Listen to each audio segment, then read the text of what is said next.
Hey, topping in life's math and history, and we are going to take a look at graphing rational functions.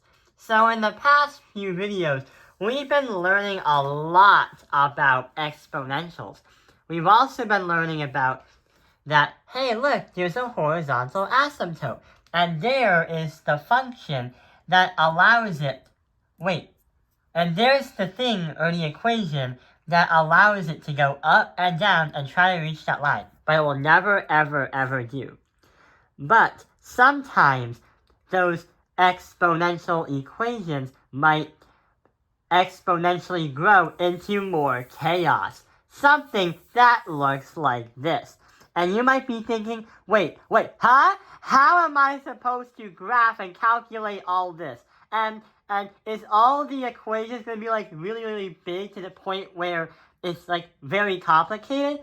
Well, what we're going to do is make that complex equation into a simple how to do it. So what kind of function is this? Yeah, this is called a rational functions. Rational functions happen when they are usually one piece or branch. The graph is continuous, but not everywhere. Wherever the function is discontinuous. The graph will be an interruption when there's some kind of discontinuity. So here's some continuous, here's a continuous, and here's a continuous, but not in these areas. Over here, these two are continuous, but these two are interruptions. Interruptions causes two more things. It will cause a vertical asymptote and a hole. But what is a vertical asymptote and what is a hole? So what we're going to do is learn about what a vertical asymptote is and what a hole is.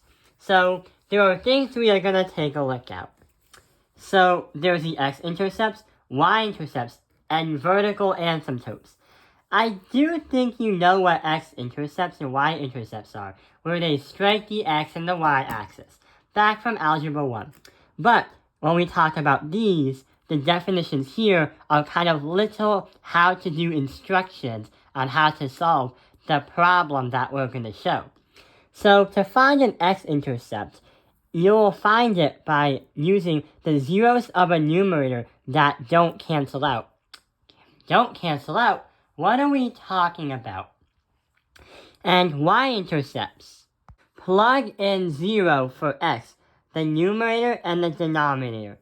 Okay, but now the vertical asymptote is non-reversible. Zeros of the denominator that don't cancel. But why are we talking about cancel this, cancel that, don't cancel this, don't cancel that? Well, here's where the holes come in. So holes appear when the denominator becomes 0.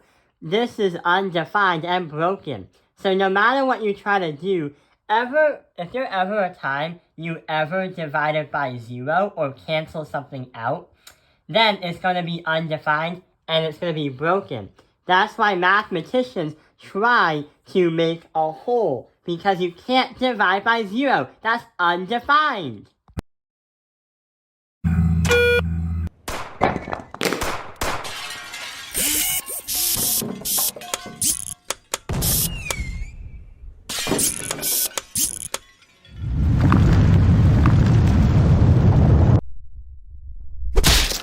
Either you divide by 0 or you'll be able to cancel out a numerator and a denominator. And your x of the whole is going to be the opposite of the values. So if these were x negative 3s, these would be x equals positive 3. So holes are a way to help mathematicians and everyone know that there's something broken in these rational functions. So let's take a look at the problem. So the 4 things that we're going to look at are right here. Hole, y-intercept, y-intercept, x-intercept, vertical asymptote, and we're taking a look at this problem right here. So right here, it looks like there's a problem. Y equals parentheses x plus 2 parentheses x plus 3 divided by parentheses x plus 3 divided by parentheses x plus 4, which is a factored form equation. So let's try to go down the list and see what happens. And did you know that in order to kind of understand what the function's going to look like on the graph, it's usually a good idea to go in this order, but you don't have to. So let's take a look at that hole. So I have the thing copied down here. So holes happen when you cancel out or divide by 0. What can we do? Well, we have an x plus 3 here and an x plus 3 right there. What we're going to do is cancel them out. When we cancel them out, they won't appear anymore. Now we have to write some kind of new equation because we kind of did some damage to destroy the undefined properties.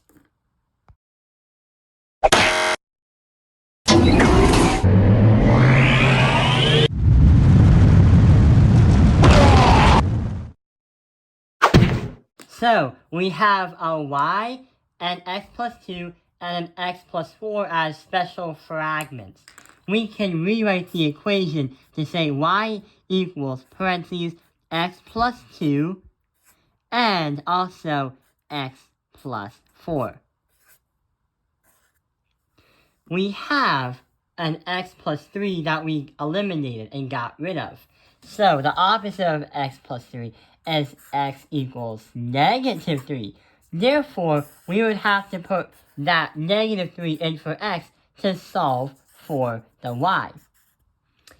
Negative 3 plus 2, divide that by negative 3 minus, actually, plus by 4.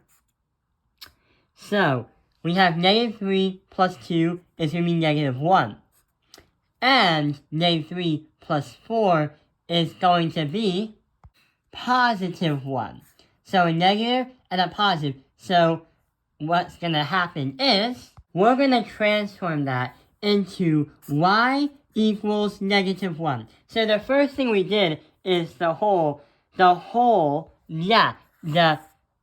whited dot is going to appear at the point negative 3, comma, negative 1. If you were to graph it, that's where it would appear. So, the whole negative 3, comma, negative 1. Now, let's take a look at the y-intercept. Right here is kind of like a little map that I'm trying to make so we can see where to find where and what steps. So, the y-intercept is going to have the same equation. But hang on, what can we do to find the y-intercept?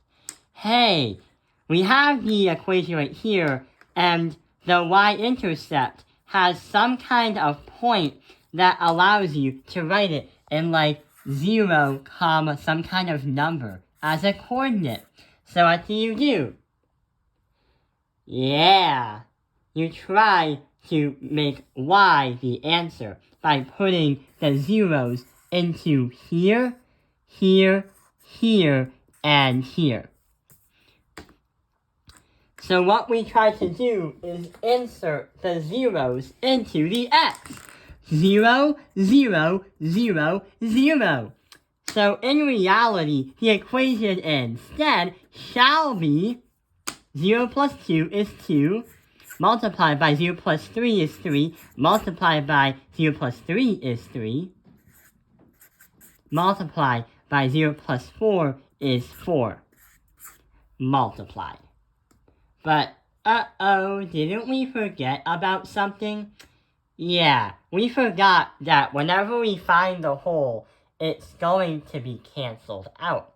So, this equation isn't going to really help us, but what it's really going to look like is y equals x plus to divide that by x plus 4 because we got rid of the 3's. That's why it's a good idea to start with the whole first. So 0, 0. So we have y equals 2 over 4. That is going to be our y-intercept. 0, comma, 2 over 4.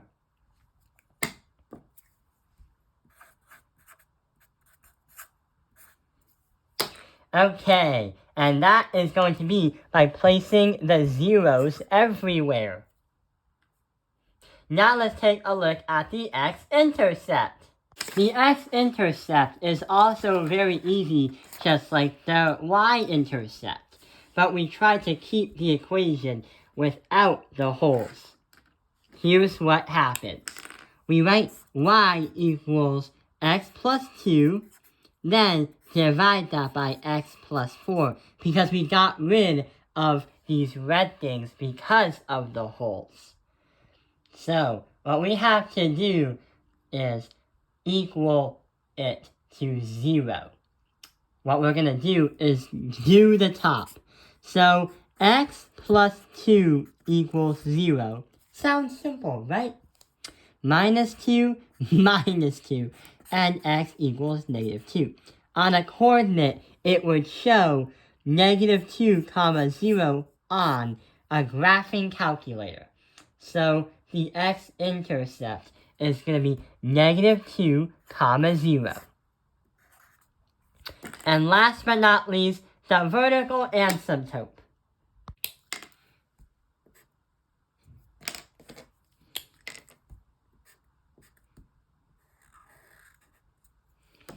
The vertical asymptote is the last step that we're going to do before the video ends. And what it is if you take a look at these pictures right here, these graphs, the vertical asymptote is the one going up and down because the line is trying to move and get close to this value. And it's trying to get to that value as well. But it will never ever actually touch. Sometimes we might get more than one vertical asymptote. Maybe you should have 2, 3, 4, or more. So, let's see what we can do. We rewrite the equation y equals x plus 2 divided by x plus 4. What we have to do is, instead of doing the top, because that was the x-intercept, we do the bottom. So, x plus 4 equals 0. Sounds simple.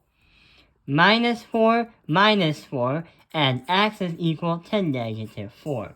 So, this is not a coordinate, because what's going to happen is it's going to be a dashed line from the top to the bottom. That's why you see dashed lines on these graphs right here. So, vertical asymptote is going to be x equals negative 4. And we're going to equal that to 0. So right here is kind of the color code, and here's the color map of what the math is going to do and where you should do your mathematics according to where they belong. So yeah, that is how we graph. Well, we're not graphing because that's going to be in another video. That's how we understand graphing rational functions part 1. Thank you for watching Top Opinion Lines Math Industry. Like and subscribe.